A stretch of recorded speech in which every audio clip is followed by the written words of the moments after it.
There, You you're see the good. recording back on? Okay, perfect, perfect. Okay, so welcome to Simple Content Systems. If you were not sure where you were coming today or what we were going to be talking about, we're going to be talking about how to build a content system that really organizes and streamlines your content, and then how to optimize it across a number of platforms so that you can really increase and leverage your visibility across a few different brands. So me and Berlyn collaborated on this. We're putting it together for you guys today. She is a marketing genius. She knows so much in terms of like the technical side, like some of the ins and outs, the details around putting together content across different platforms. So she's going to really dive deep into like some of the best practices for the various platforms. And then we're going to go into like how to just put this together in an organized fashion in Airtable. We're going to focus on Airtable today, but the things that I'm going to show you guys can be built anywhere, whether you want to do it in Notion, you want to do it in like Asana or ClickUp, or like even if it's just in a Google Sheet, it will work as long as you know kind of what fields we're looking for, right? So let me just let everyone in and we'll get the show on the road. Okay, so this is our agenda for today. We're just gonna like give you guys a quick welcome, and then we'll go into some of the essentials around building your content database, right? What it's going to look like, why the certain fields are really important, and how they'll support you in putting together your content in a really organized fashion, especially if you're going to be repurposing and distributing it across a lot of other platforms. We'll jump into an Airtable demo just so you can kind of see what it actually looks like, because I can talk to you about the fields all day, but it might not actually click or it might not make any sense until you actually see it in place, right? And then we'll also talk about whether Airtable is actually a good fit for you, and kind of some of the pros, cons, and limits that come with it. So you can make a decision about like, is this the right platform for me, or should I just take this information and put it into another platform because it will still work once you kind of know what the setup and what the key fields are. And then we'll jump into optimizing your content across platforms, and there'll be plenty of time for any and all questions that you guys have after that. Does that sound good? Um, I'm also a little bit unwell today, so just bear with me. Like I'm thinking it's fine. I took all the meds, like I'm fine, but just bear with me if I need to like take a break for a second. So, if we have not met before, I am Diane Lam. So, I am a scaling and operations and systems expert. I've launched like what 11 multi-million dollar businesses at this point, and I actually never thought I would be an entrepreneur. I actually told people I never wanted to be an entrepreneur until I had my PTO declined when I was putting it in 6 months early in corporate, and that was like the pettiest of all reasons. So I was like, you know what? I'll show you. I'm going to quit my job and I'm going to start my own business and have unlimited PTO. Like that was the initial driver for me to really leave corporate behind. And I launched my business in 2018 after that, where I really focused on a lot of OBM work and done for you systems. And I scaled that version of my business to over 200K and then burned out 4 separate times. So I like to learn the lessons the hard way in a lot of ways. And I went through that cycle a few times before I made a major pivot last year to really make systems expert, to focus on growing business owners and to really make the type of expertise that I was sharing with much larger clients really available to growing business owners, because I really believe that the people who are growing and still building their businesses are the ones who need the consulting level support, who need the structure the most. It's just like a game of numbers, right? You just have fewer resources when you're growing rather than when you are already at a large scale operation. So that is my focus, and my mission is to really make the kind of systems expertise, the operations and scaling expertise that's usually available and reserved for those mid six, high six, seven-figure clients, really available to growing business owners so that they can scale faster and easier. And I really do this through a group program, which is the Systems Accelerator. It's going to be open again in September. And then I also do one-on-one systems assessments and very limited done for you I lost my train of thought. Um, operations foundations building, right? And so that's a little bit about my background. And you can follow me in all of my antics, like all my sheet masking adventures and food adventures, as well as some really great content on how to build and scale your business. You can follow me on Instagram at dianelam.co. All right. So if you guys don't know me, that's a little bit of my background story. I just wanted to share it with you guys because in case you're wondering, like, why the hell should I listen to you? What do you know about anything here? So with that, I want to turn it over to Berlyn, and she can share a little bit of her background with you. Hi, nice to meet you all. I've seen a lot of new names and faces. So if you don't know me, I'm Berlyn. I'm a digital marketing strategist and owner of Planted Marketing. Planted Marketing is a full service agency for, we specialize in like community centered marketing for purpose driven brands. I've been freelancing for quite a long time and had started working with small businesses back in like 2015 and really loved being a part of helping build someone else's story and business. And I worked with a lot of people who had full-time jobs but were working on building their passion projects. So I just really loved being able to be involved with that with them. In 2020, I was able to go full-time and I launched my agency shortly after that. And I still really valued working with small business owners.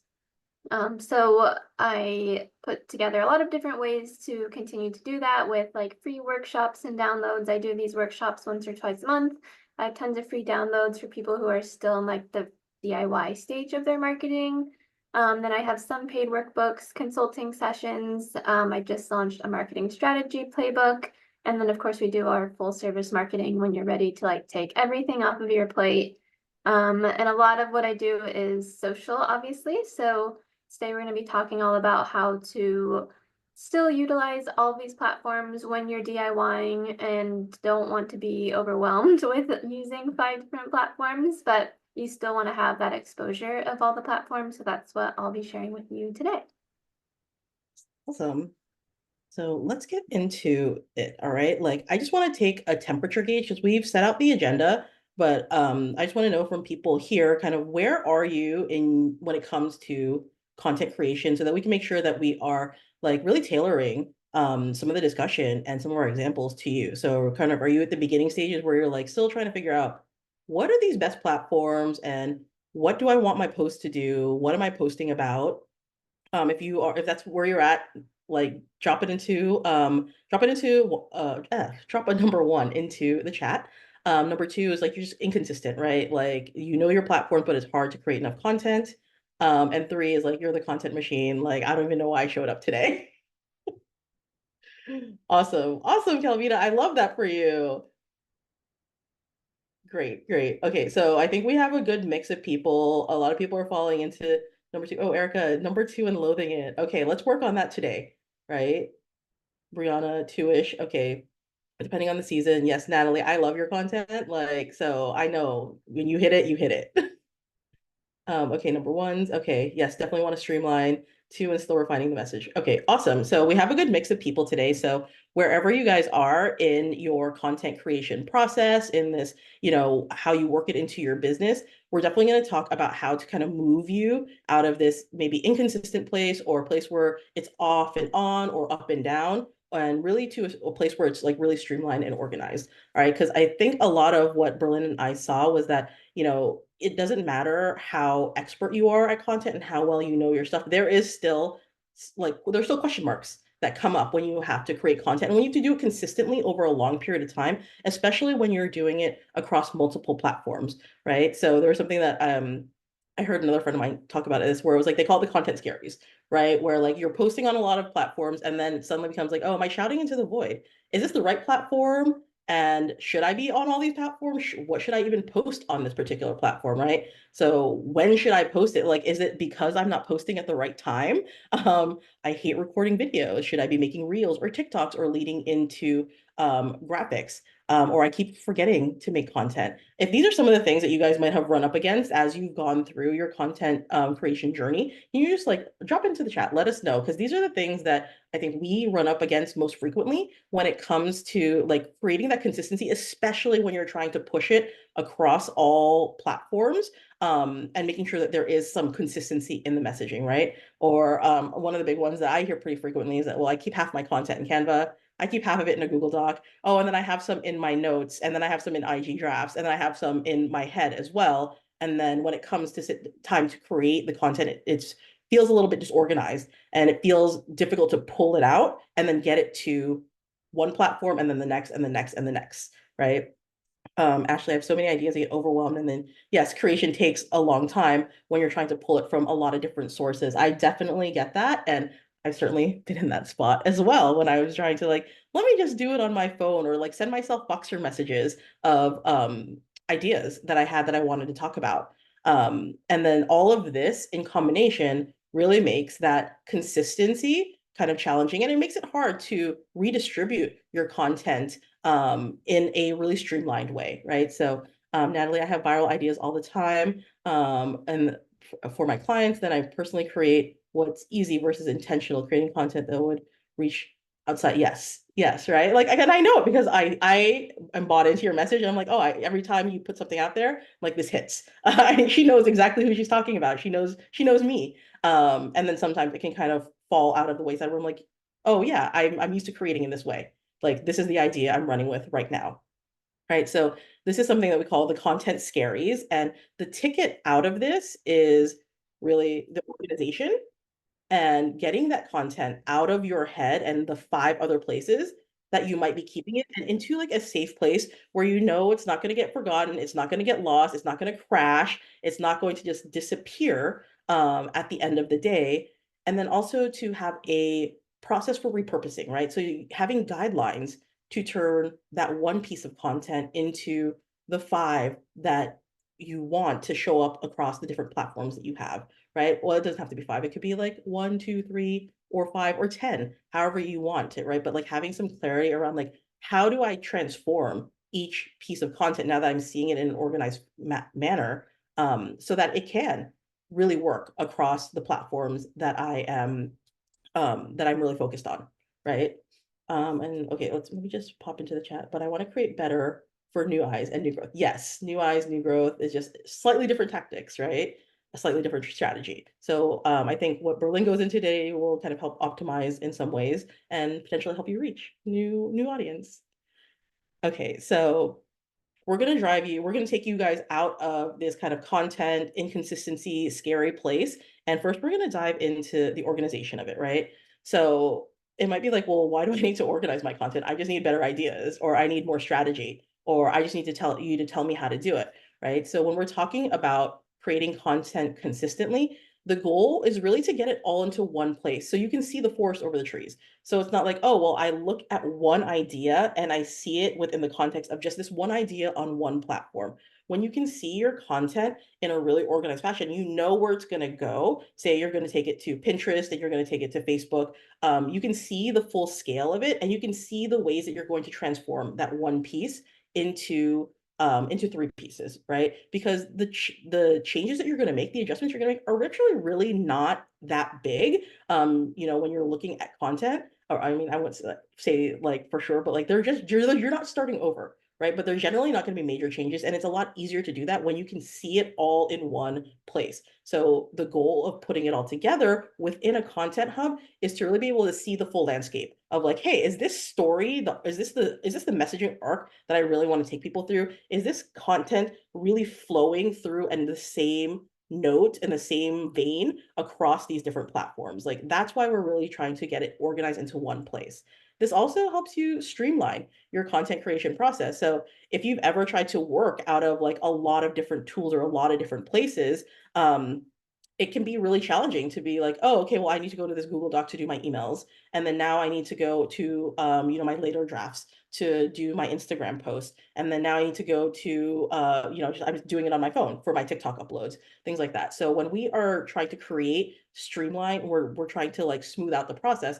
It's really easiest when all of it is in one place and you can do it in a really linear fashion, right? Everything I need to create this content is right here in front of me, so that I can just sit down, make the adjustments, and flow through each piece with continuity, instead of bouncing around to a lot of different places. Because there's that one book where they were saying, well, it's not the habits book, where like your brain takes so much longer to switch between tasks and different places that you're looking at. So when it comes to your content, we're trying to eliminate the number of places that you have to go to create. And this will just by nature streamline your process from the start, right?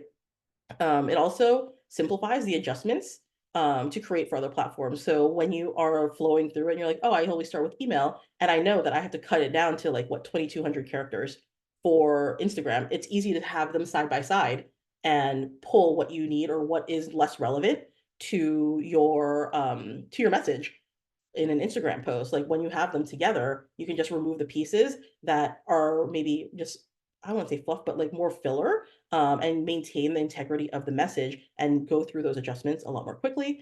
And also when we're creating organization around it, there's a way to, we're tagging, we're filing, and we're creating a way for us to be able to search for these posts in the future, so that we can reuse it. Like how many people here have ever been like, oh, I had a really good email that I sent to my list on whatever topic and I need to find it. And I'm like, you're searching Google Docs. And I'm like, I've certainly done that before. I'm like, where is this email? I know I wrote it and I know it was good. So this is the reason why we want to move it into a database like structure, because then we can file and tag and make it a little bit easier to search and find the post that you want to reuse in the future, right? And then also the last thing around creating the organization in the hub is to really prepare you for delegation, right? Or to schedule your content with more fluidity, with more ease. When all of the content is in one place, when I can see this is the email, this is the link to any graphics that I'm going to use in the email. Here's what the Instagram post is. Here's what the video is. You can go through and really schedule those a lot more quickly, and you can actually outsource and delegate it with a lot more ease instead of like having somebody look in a lot of different places to pull the content together for you, right? So that is the purpose and the goal of creating this organizational structure around your content, and all of this is going to be wrapped into your content hub. So the key pieces of information that you are really going to include in your content hub, is, I mean, number one, data posting. We need to know when is this actually going to go out? And it just really helps to you make sure that you are aware of like, hey, is this content posted? Is it not posted? Is it something I'm still working on? Has it already gone out? So data post is going to be a critical field, as well as the content status. Like what stage is this piece of content in, and what do you actually need to work on? Right? So where is it still an idea? Did I start recording a reel for this and then forget to write the caption? This will help you kind of understand like, what do I actually still need to work on here? I also include an assigned to field when I'm creating any content databases. This is optional, right? This is only if you have people working with you on your content. So if you have like a podcast person or a video editor that helps you with reels, they might help you with creating certain pieces of content or pull like audiograms and things like that. So making sure you know, well, what am I working on versus like, what have I outsourced or assigned to somebody else? When it comes to the pieces of content that you're creating, is also really important when you're talking about like creating that structured database and workflow around it. I also include a categories, tags, or labels. You can call them anything you want, but these are generally like what I hear people refer to them mostly as. Like the categories, tags, and labels around your content are what will create searchability and organization around your content. I also include special notes because sometimes there are quirks for different platforms. Like so personally on my team, I have somebody who will post all of my IG posts for me, but sometimes I use an audio that was saved in IG, but when we have the videos, they're not always attached to the video directly, right? So I will include a special note saying, hey, this is the audio I want you to use on this post. So that it is all in one place for them. And they just need to know it's a quirk, like that it's a quirk or a little bit, something a little bit different about that piece of content that they really need to know about. And that's where I will put it in there. And then I go into the platforms, right? So what is the content? What is the media for each platform? Platform 1, platform 2, platform 3, platform however many you want. We're always going to want the content, the written content, and any kind of visual media around the content is also going to be tied into the database, right? So these are the key fields. And don't worry if this is just like, oh my God, what is she talking about? Like, this is so wild. I'm going to show you a live walkthrough of a content database, just so you can kind of see what it actually looks like. But these are the key fields that you're really going to be pulling and putting into any kind of database, project management software, or like even a spreadsheet, right? To really capture and organize your data. Okay, so before I jump into the walkthrough, I just want to talk a little bit about the tags and the labels, right? So this is again for creating searchability and for creating organization around the content pieces themselves. So when I think of categories, these are generally going to be your primary content pillars, right? So this will tell you like, hey, I talk about this particular segment of content. So for me, I always talk about systems, I always talk about technology, I talk about automations, and I talk about teams. So those are my primary pillars. So those would be my categories within the database. The tags and the labels are specific topics within that content. So I might talk about, one CRM versus another CRM as a category of tech, but I have labels around like, hey, I'm talking about CRMs or Go High Level, or I'm talking about Kajabi or whatever it is, just so that I can further organize the content. And that helps create searchability for me when I'm looking within the database. And then the last tip I want to leave you with is like when you are actually defining and picking categories, to try and standardize them as much as possible, right? You don't want to have so many categories and tags and labels that they're ineffective. Where they all have too much, they have a lot of overlap. Say like, if all I had was tech as my primary category and label, like I could have a lot of different posts come up if I were to filter and search for just tech, and I wouldn't be able to discern, well, what was the focus of this? Was this a personal story? Was this, a comparison? Was this an educational piece? What was it that I was talking about without going into the actual content itself? So you want to have some of those standardized categories and standardized labels that you're kind of always creating content in, to make sure that you have maximum searchability within your content. Otherwise, it just becomes like it becomes more challenging to search for it, just because there are so many labels and there's so much overlap over them, right? So that is just something I encourage you to keep in mind when it comes to kind of creating your either your categories or your pillars, and then your tags and labels for the type of content that you are creating. All right. Okay, so let's actually get into it, right? Who's excited to like see the Airtable, like the back end of an Airtable like content database? I hope you guys are excited. Yes, let's do it. Okay, can you guys see the content have sandbox? Can you guys see the Airtable screen? Okay. So this is kind of the back end. This is a sandbox content hub that I kind of play with. It's very similar to the content database that I actually use myself. And so if you've never been in Airtable before, it looks like kind of like a spreadsheet, and you can add different views and tables here. So it looks like a massive Google sheet, but you also have a lot of different power in these different views, right? So like, yeah, I can look at everything in the spreadsheet view, but preferably my preferred view is the status view, because then I know like, oh, I'm working on these. I need to work on these two posts, right? And then the calendar view, where I'm like, oh, okay, I know that we have posts for the week, and I can kind of tell based on our color coding what is in each one of those content categories. Like, am I creating content in all of my categories that I want to talk about to help lead people to to the next step or the end result, right? So this is kind of just like the high level view, but I want to dive into like one of the actual pieces, because then you can kind of see what it looks like when we're actually like all of those fields that I told you about. So when you are creating a piece here, right? So like this is how I actually go through and create content. So my subject line and my hook is always kind of the first place. And then I'm filling these pieces out. Like, what kind of piece of content is this? Yes, exactly. Actually, there's so much capabilities within Airtable. It has so many different features. Um, and so when I'm building in here, I'm like, okay, I always know that every week I want to post something around authority or thought leadership, and then the content tags, like what specifically am I talking about within this category? And then this is the status, like it is ready for scheduling. It is ready for someone on my team to just take it and move on with it, right? And so the email content is here. And like for me personally, like this is changing a little bit, but my primary form of content that I really like to create is my emails. I like to write emails to my email list. And that is my origin content, right? So I always start, the first field is going to be with whatever content that you like to create this the most. Can we get a recording of this Zoom? Yes, you can have a recording of the Zoom. It's going to go out as the replay. And actually, we're going to send out a PDF file, and you guys can have access to a copy of this database as well. If you want to use Airtable, if it feels like a fit for you, you can just have a copy of this database. So I like to create email first, so that's the one that I always start with. But always, you can always organize yours to start with the content that you're always going to create first. It's just easier, right? Like for me to think about like what content do I feel most comfortable creating the fastest? I'm going to start here and then I'm going to push all of my repurposing out from there, right?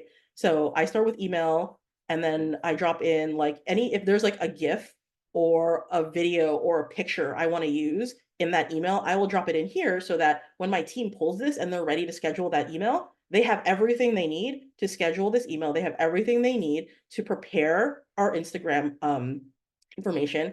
And one cool functionality is we also drop in notes here. So sometimes I don't write the captions for my IG stuff or TikTok or any of those things, but we have some notes here around, well, what do they need to be aware of when they are repurposing content, like if they're taking my email and they're creating a caption from it, what do they need to be aware of to make sure it's really optimized for Instagram? And there's some things that I really like myself personally, right? Like, so for me, like I like line breaks between all the sentences. I like emojis every other sentences or something to break it up visually. So those are notes that my team has so that they can help me along the way with this process, right?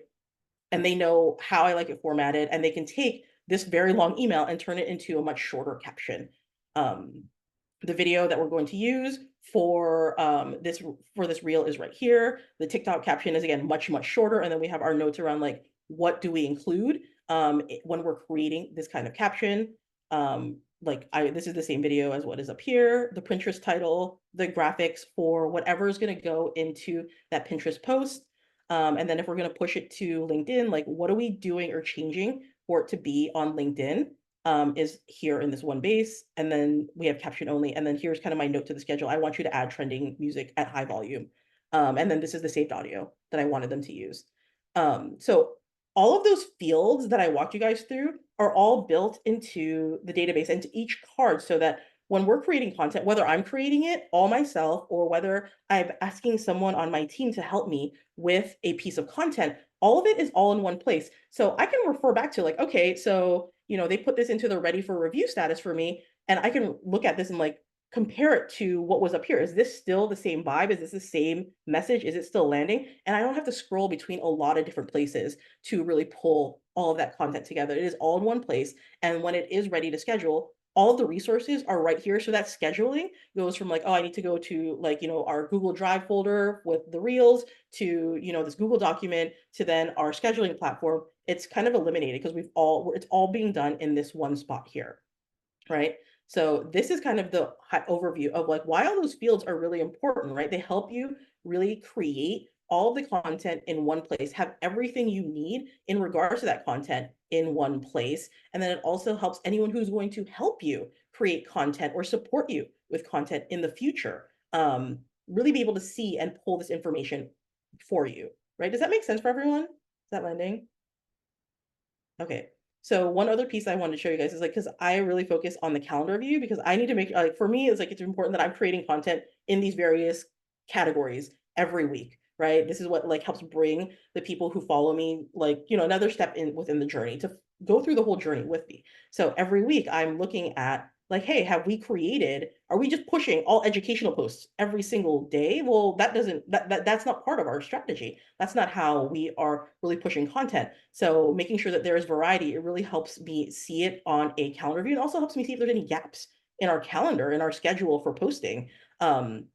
This is why like I really like Airtable for this, because like this is probably the cleanest calendar of all the tools that I've used so far, for making sure like I can see all the content really visually and it's really broken out for me.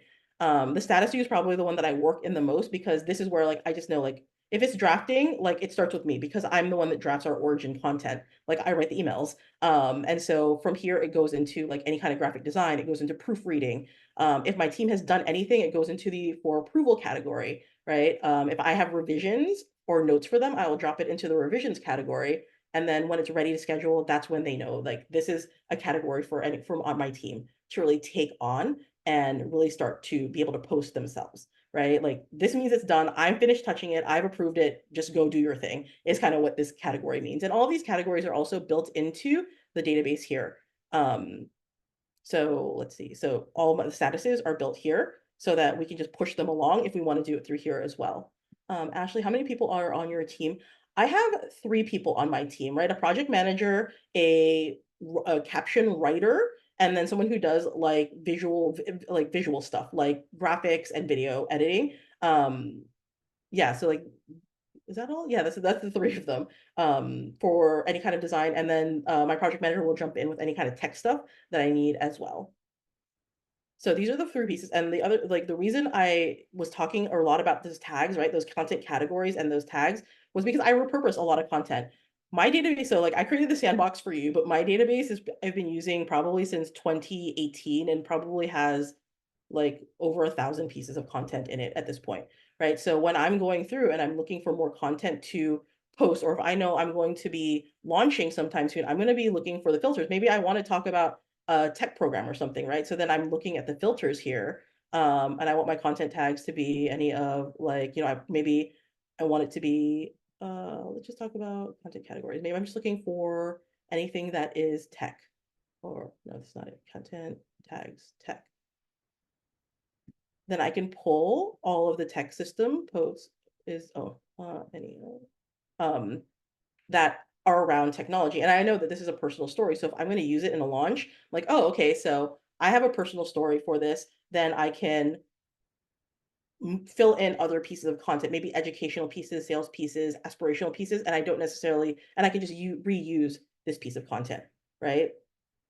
So that's one piece that I really, really like about Airtable is that there's a lot of searchability and I can like pull a lot of different like, maybe I want to know personal stories like around my tech systems and I have a lot of different personal stories that I can then pull and reuse for later and just make some mild adjustments too.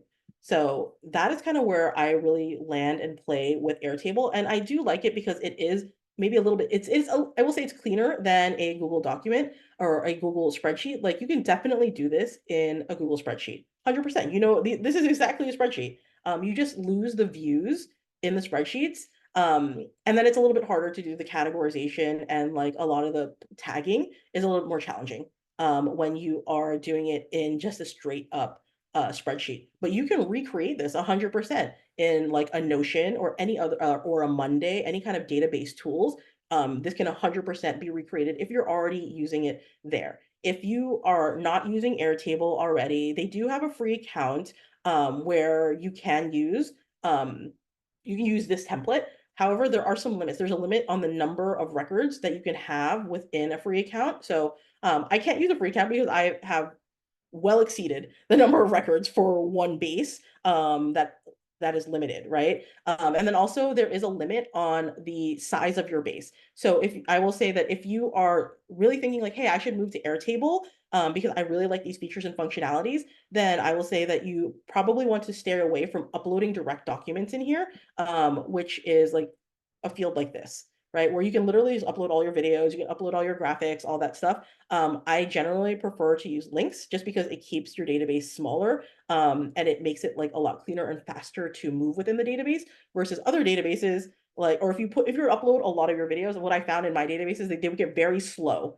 because we had so much content inside of these bases, right? And I also would suggest that Airtable is best if you are really comfortable working in a database structure or you're willing to learn it, right? Because there's a lot of stuff that's intuitive, but there's also a lot of stuff that might be a little bit like less intuitive, especially when we're talking about like dates and assignments, where if you were to do this in a project management software, like if you were to assign it to someone or you were to give it a date, it would be set as like a due date versus this is just a date that is for your reference. You actually have to keep track of that date or create some sort of automation in the background to remind people of that date, right? So that's just something to also be aware of in terms of like, hey, if I'm considering this, like there are going to be some quirks around working within the database that you'll just have to learn, right? Like particularly around the dates, particularly around, if you want to do any kind of roll up or if you want to like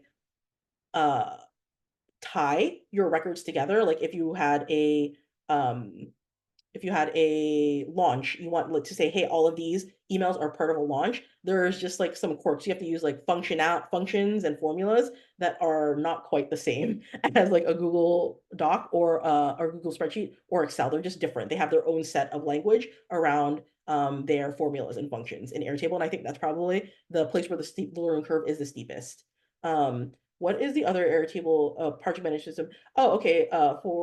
Do you use with Airtable for an agency? So it really depends on what your agency is delivering. But if you guys are, because like I actually made another sandbox for you. Because I know that sometimes you might not want to, you're like, I don't think I want to learn like another software, right? So something that might be a little bit just more straightforward, a little more intuitive, is you can create this whole thing in like a like a ClickUp, or you can do this in Asana, or you can do it in Trello, or you can download the free base we give you and upload it into Notion. There are different ways that you can do it, but if you already have a project management platform, you can actually recreate this whole thing in your project management platform, right? So like it just looks a little different, right? So your list view is your tasks will then become the content hooks and subjects. And your statuses are still the statuses, but you would have to create custom fields for all of these pieces, which is I guess pretty straightforward. If you're already playing in your project management software, it's probably easier to create this than it is to figure out a formula to link records in Airtable, but that's just me, right? So it looks very similar. They're just like some pieces just are a little bit different because you're working within the structure of ClickUp already, but the board view is exactly the same, right? So I can move and drag and drop the same way I could do in Airtable. Um, and I can look at it in the calendar view and see what content is being produced or going out on a certain day, right? So you can because you already know the fields that are really important, you can recreate this anywhere that you want, right? Does ClickUp integrate? I don't actually know if ClickUp integrates directly with Airtable. Um, I've never used them in an integrated fashion just because in my team particularly, we use ClickUp for projects and delivery. We don't really do a lot of our marketing stuff here. Marketing is all done in Airtable because I want everything related to marketing to be in one base, one place that we go for all things marketing, and we're not bouncing around between two different places, right? So anything related to delivery of our services and our internal projects, our strategic projects, our internal operation is all done within ClickUp because ClickUp is just a little bit easier to navigate in terms of a project management platform instead of like having to build all those project management components in Airtable. Does that answer your question, Lou? Okay. Is this landing for everyone? Are you guys like is this okay? So that is kind of the extent of the demo. Like, I mean, you guys will get a free copy of this in our downloaded guide. It'll be clean. You'll be able to enter your own records, but you'll have all the tags set up. You'll have the content categories, the statuses, all that set up. And we'll be sending it out as part of the replay and the participant packet, right? Okay, so let's just do a quick rundown because I think I'm going a little bit over on my time. So Airtable is really best for if you're looking for something super customizable, easily connect records across multiple fields, and you're looking for internal and external automation options. Like that's pretty robust within Airtable. The cons are it's a database, and a lot of the features do need to be built from scratch or really highly customized from a template. So if you've never really worked in a database before, it might be challenging to customize some of the templates that they've already built in there. And then also the fields and records will always require ongoing maintenance. You will need to maintain your records in there and all of the different fields that you've created, just because it is kind of a loose database. It is a place where you can enter all this information and it organizes it for you. But it doesn't have really any guardrails outside that. You are the person as the like database owner that is in charge of maintaining those guardrails around your records, right? And it can be difficult to leverage all of the features if you don't have like database experience to know how all of the functionalities, all of their formulas work within Airtable. I think it's just like it's like it's just speaking a different language. They build their formulas very, very differently. The way they connect records is very different than you would say in like a Google Sheet or an Excel or even in a project management tool. So it's just like learning that piece can be challenging. So I would say that this is best for you if you have database functions for multiple parts of your business. So I wouldn't pick Airtable right now just to do one part of my business in it, right? Like just to do all of my content stuff, right? I would pick it if I wanted to also use their forums, if I also wanted to use their interfaces, if I also had another part of my business that I wanted to create database content in, like tracking my clients, tracking their progress within different courses and programs, right? So I think it really is best when you're going to really utilize the database functionality across different parts of your business instead of just one part of your business, right? And then are you comfortable working with a database, or are you interested in learning it? If your interest level in learning databases is quite low, then I might consider something else, just because all the fields and records will always require ongoing maintenance. You're in charge of making sure that that database stays clean and free, and creating the structure around it. So if that is not an interest of you for you, or if it's not something that you have someone that you know is going to be with you long term to maintain it, it might be really challenging to really use and then continue to use Airtable. All right. Um, that is kind of the spiel on the Airtable back end. We're going to jump into the content optimization piece. Does anyone have any questions? Oh, sorry. One more piece. I'm sorry. Berlyn, I'm so sorry. Uh, One piece about when you build a content database anywhere, whether you do it in your project management software, whether you do it in a Google document or sheet, whether you do it in Notion, Airtable, Asana, wherever you want to do it, make sure that you start simple and build out from there. It doesn't have to be super complex, right? Because the goal for you first and foremost is to start committing to using it regularly. It doesn't matter how great your database is if you never use it, if you log in once and never log in again, right? So you have to build it to be simple enough that you will commit to using it regularly, and then know that there will be adjustment to fit you and your workflow and your needs as you go. But you don't need to think about all of those things right now. Just really commit to building that habit of using it. And that will put you much farther ahead in actually being able to utilize this as a real hub within your business, as an asset within the business. All right. Okay, so let's get into your content.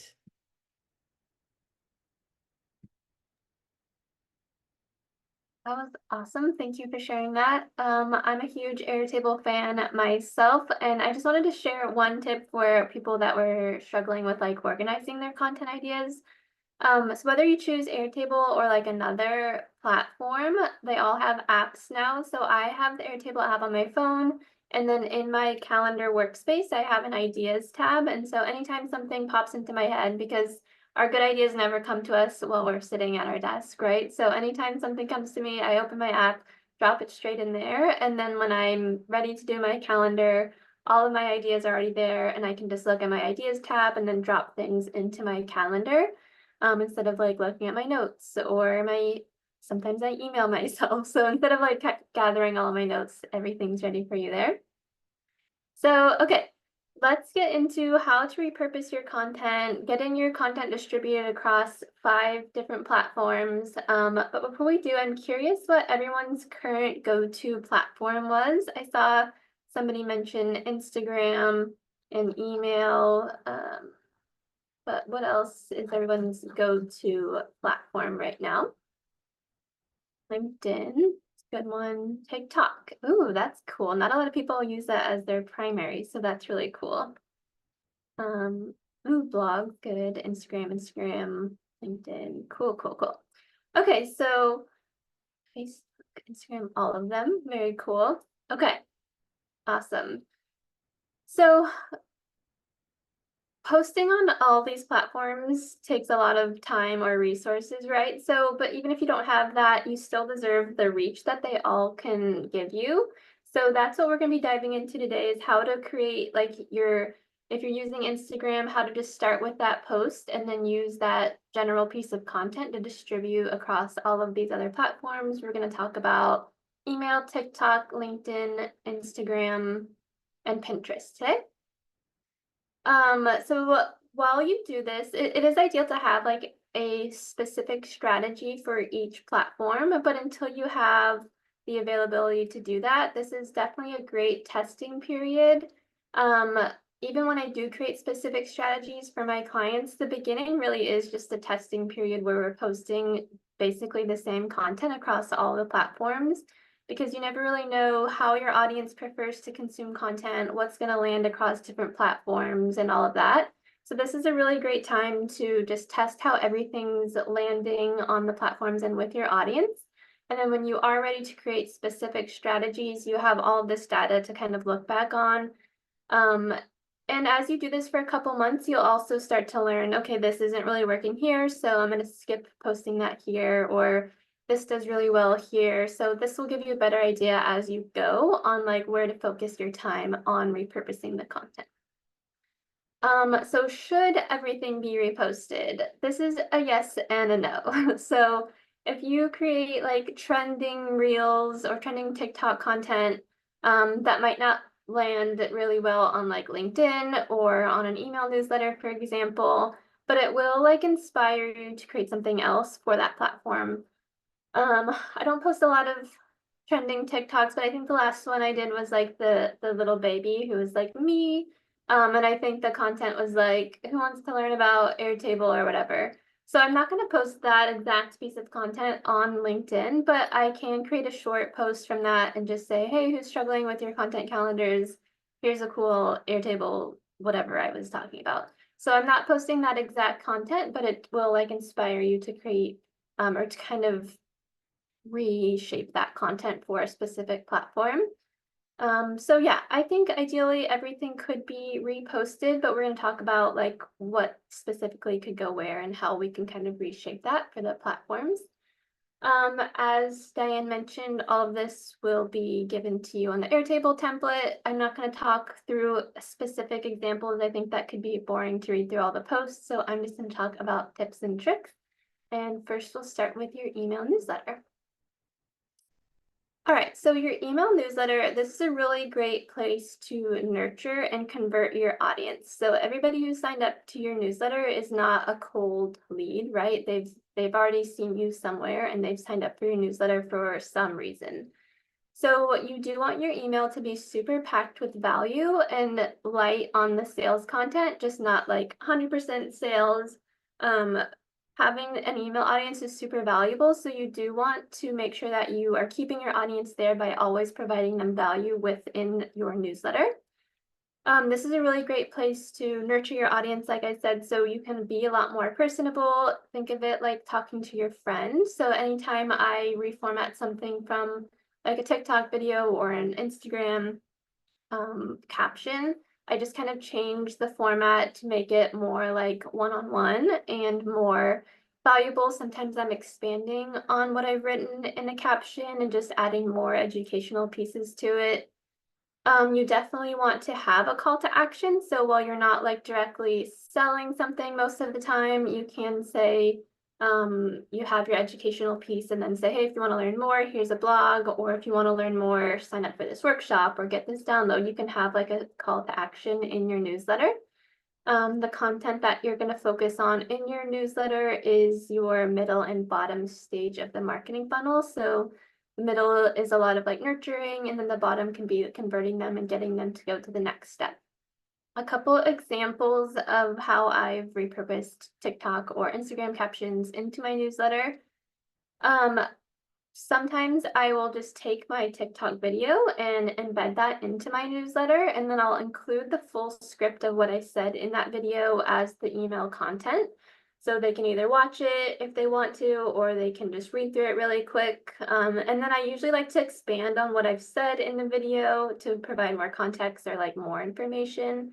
And then of course include a call to action. But having your TikToks or your YouTube videos embedded is kind of a nice way to get them to go to your channels and follow you there as well.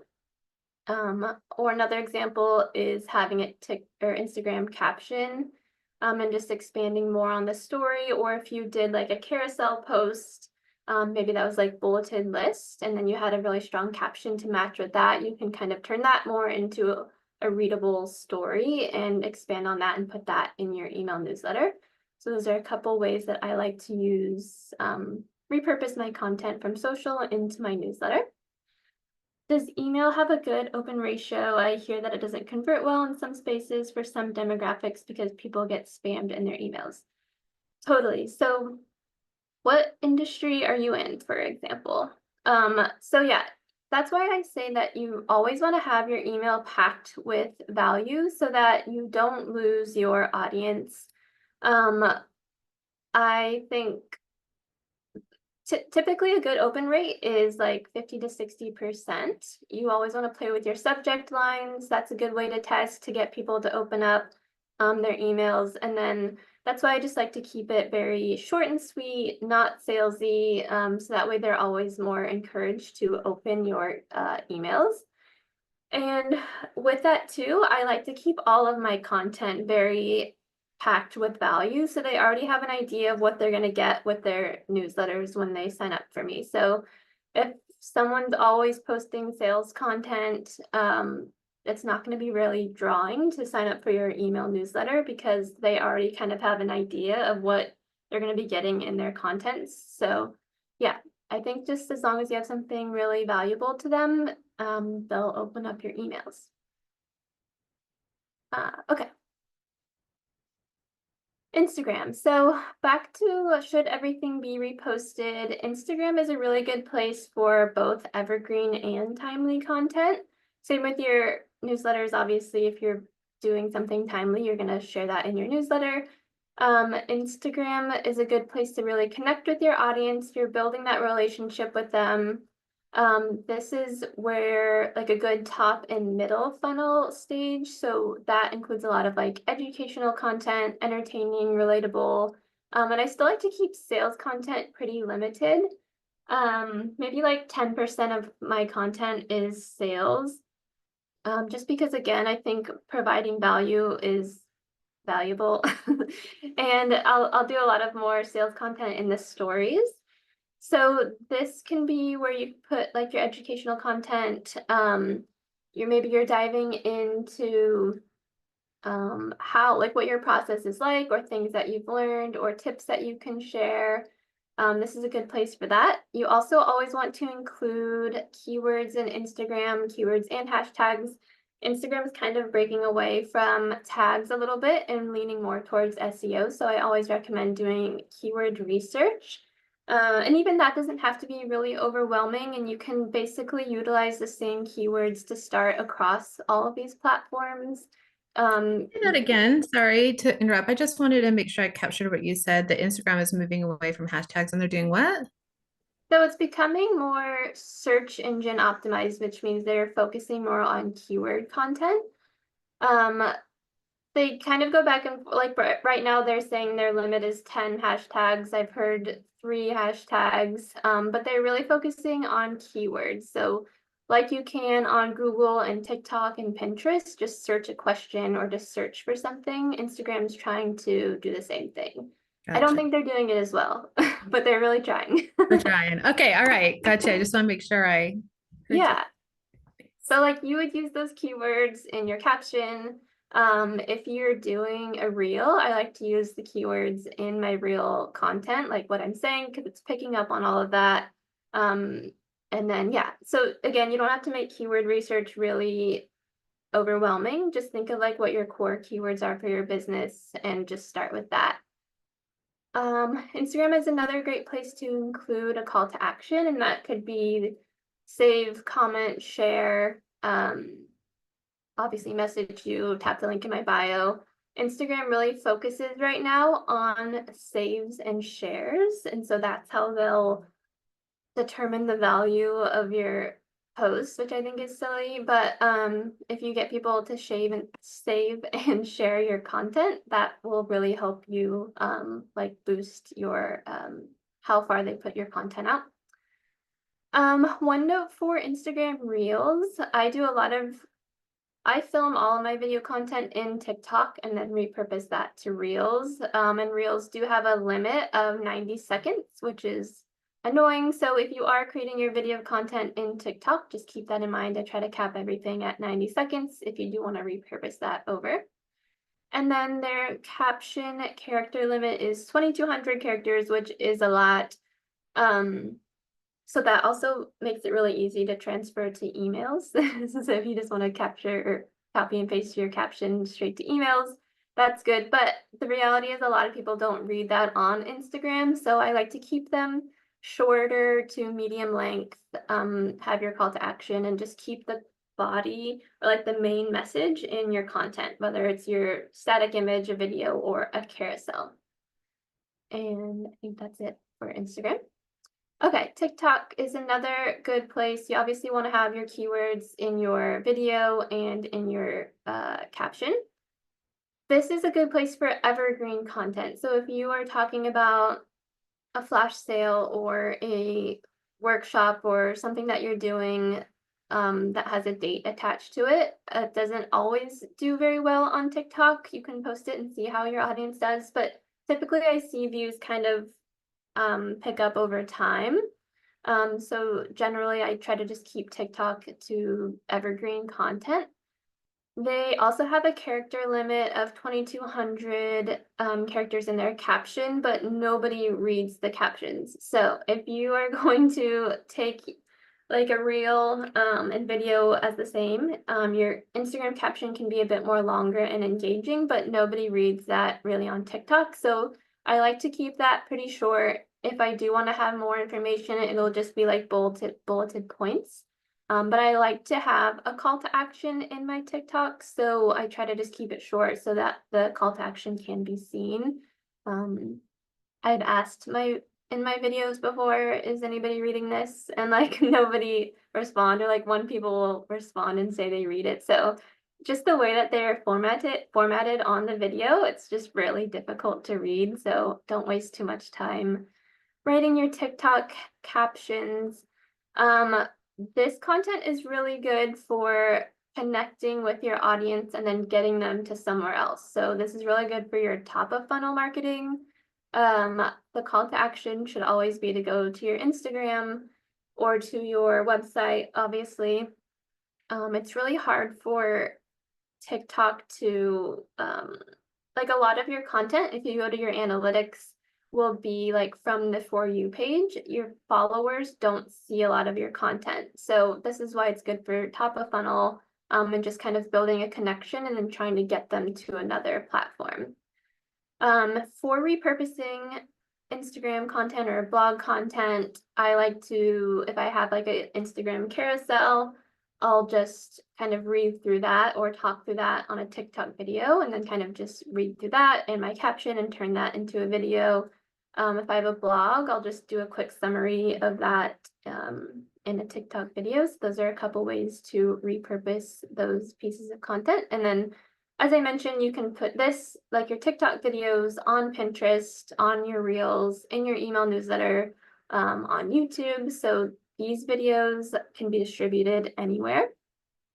Okay, good on TikTok. Okay, Pinterest is one of my favorite and most underutilized platforms. If you're not using Pinterest, I highly recommend doing it. Pinterest will give you like all of your organic traffic. I've barely touched my Pinterest this year, and it's still giving me like half of my organic website traffic. So it's a really good platform to be on, and it can be super easy if you're just putting like repurposing all of your content to Pinterest. So Pinterest is a visual search engine, which means you really want to focus on keywords in your content, because keeping your content, your description on Pinterest really short and sweet and keyword heavy, but you do want it to be readable. You don't want to just like have a list of keywords. You want it to make sense for a human to read, but you want to have your graphics really strong. So if you're repurposing like a Instagram post or a carousel, maybe not like if it's just a picture of you, I would turn that into like a text-based post. If you have your carousels, those are good. You can include up to 5 images in a Pinterest carousel. So those transfer over really well. Your videos transfer really well to Pinterest. I've had client videos get millions of views on Pinterest, so highly recommend doing that. Again, using your core keywords on Pinterest, but if you do have time to kind of dig into keyword research on Pinterest, that would be really recommended. This is another great place for evergreen content. So I don't post anything timely on Pinterest because Pinterest takes time to really grow. So you're not going to see a lot of action on your pins within the first day or week or even month, but they're going to grow a lot over time. So this is really good for evergreen content, linking to your blogs, your landing page, or even your social posts. So if you want to take a link like from your direct TikTok or your direct Instagram post, you can include that in your pin. So you can really help build up your socials there. They have a pretty short character limit of 500. So that's why I just like to keep it pretty short and sweet. And then they all have links. So you can link every post out to something and just have your call to action and link it there. This is very top of funnel. I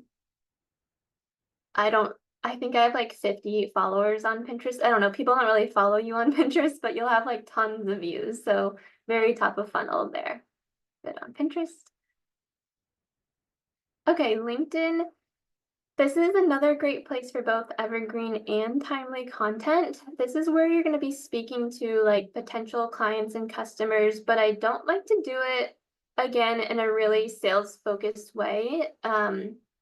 Depending on your industry, you'll see like people will just reach out to you naturally there because that's what LinkedIn is for. So I like to keep my content really educational, pretty like personal. People like to see who you are, who they've been working with, and share your achievements, share something that your clients have done or like something that how your product has made an impact. You're really just kind of sharing what your story is there, and then people will reach out to you when they're ready. They're following, they're always watching. It's good to use keywords heavily there as well, so that when people are searching for what you are doing, they can find you. I don't even always include a call to action on my posts. People just naturally will engage with you on LinkedIn, so I don't like to make it feel very salesy, I guess is a good word. You know, you can ask a question at the end. You can ask them to go to a different link, but I don't often say like save this post or something like that. If I am talking about something educational at the end, I will just say, hey, message me if you want to talk more about this. So I like to keep it pretty short. People understand what's happening on LinkedIn, so I don't really like to ask for the next thing, I guess, if that makes sense. The character limit's pretty long on LinkedIn, so you have 3,000 characters here. So it's really easy to transfer that from like your LinkedIn post to an email newsletter and just kind of change the messaging or the tone of it here. Instead of talking to like clients or customers, your email newsletter is kind of more, you're nurturing your audience more and talking more to like a friend and making things more relatable. Good on LinkedIn. And that's it. So yeah, any questions you have over the systems or repurposing content, let us know.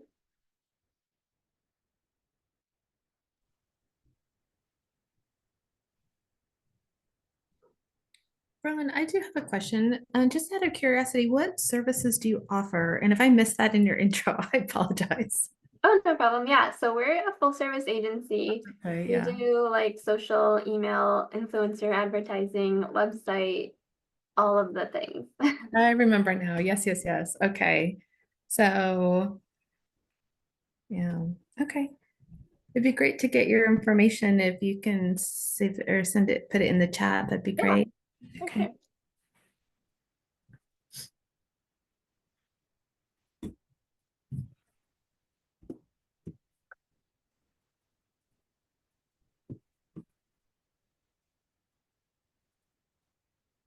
Yeah, I have tons of notes. I think I just need to like absorb it a little bit. Okay.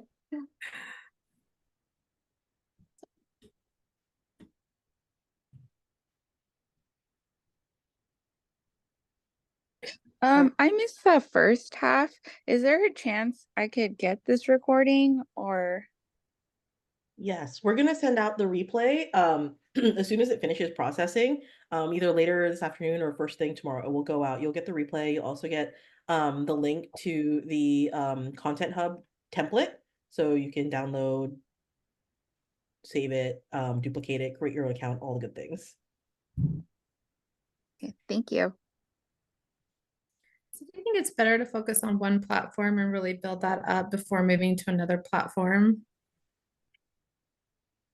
Yeah, I think that's generally the message, right? People say to focus on one before moving to the next, but I think if you have like this good system in place and you're just repurposing content, maybe your strategy is developed for one platform, let's say Instagram, but you're spreading this content everywhere.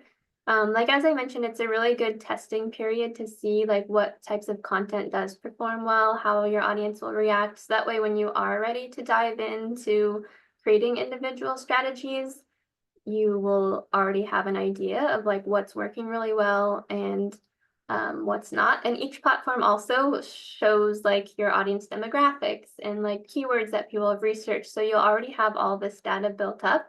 So as long as you're not like stressing about it, I think that's the biggest thing is like don't stress about all these platforms, just focus on one. I think it's valuable to spread it everywhere. And if it's doing better on one platform versus another, at what point do you call it? Yeah, that's a good question, right? Because what we think our audience is going to, where we think our audience is going to be, might be somewhere completely different. And that's like there's a lot of variables that go into that. Um, when you want to call it, like if you're posting a lot on TikTok, let's say, and it's been months and months and months, maybe your audience just isn't landing there. And if you want to stop repurposing and like wait to like dive into creating a strategy, then yeah, don't waste your time. But for Pinterest, for example, that takes a long time to kind of build up. So I would recommend just keep going. Because some platforms you'll see right away and some take more time than others. Gotcha. Thanks.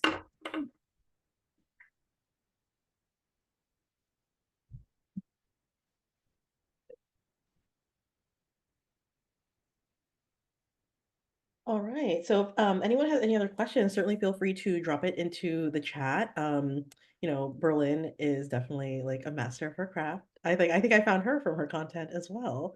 So that speaks to the quality of it.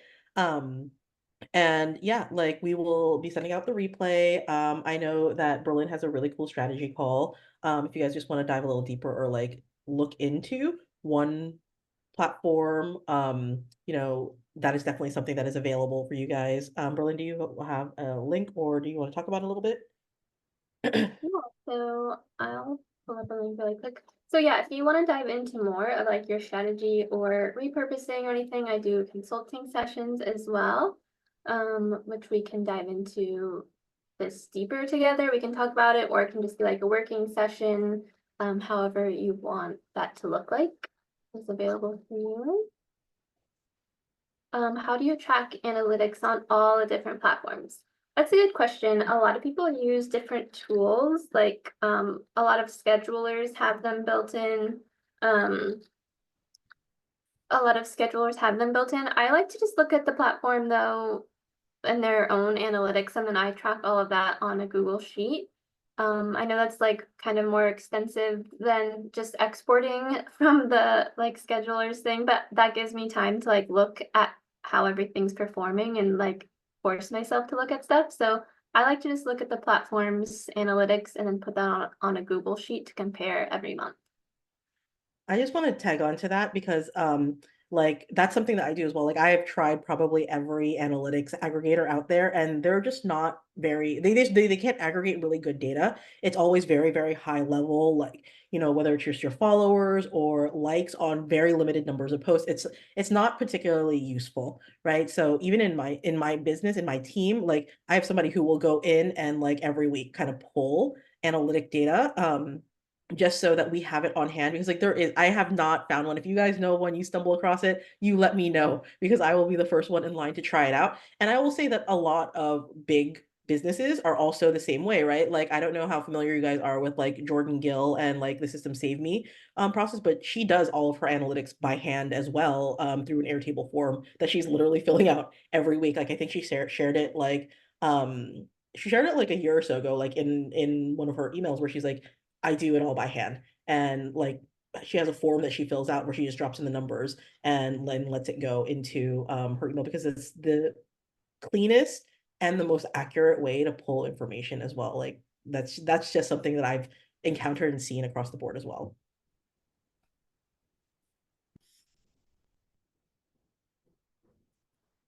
Yeah, and I feel you about like avoiding the hand pulling report. There's just not an easy way to do it where it's actually pulling the most valuable pieces of information on the platforms. And it just makes sense that they don't want you like from my perspective, I'm like, it does make sense that Instagram does not want you to link in to their back end to be able to pull this information because it makes them less valuable. So it's another thing that takes you away from their application, right? So it makes a lot of sense why a lot of platforms are very proprietary about this. And this is probably like, if it's not something that you want to do yourself, it can be pretty straightforward, right? Like you can like pull the, like depending on how many posts you're doing every week, like it's just, it could be 5 posts, right? Like, and if you're only on a couple of platforms, it doesn't necessarily need to take that long. Or it can be something that you can hand off to your VA. Like this is something that doesn't require like a lot of documenting, a ton of SOPs to really have somebody be able to do this for you.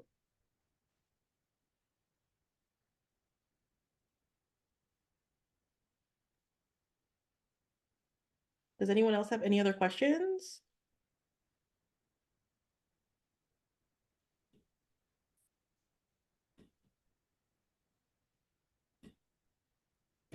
Yes, we will definitely get the replay out. No worries. You're 100% going to get it. Like if you signed up through the link, you'll definitely get the replay. I will send out the information. It'll have Berlyn's consulting services info mapped into it as well.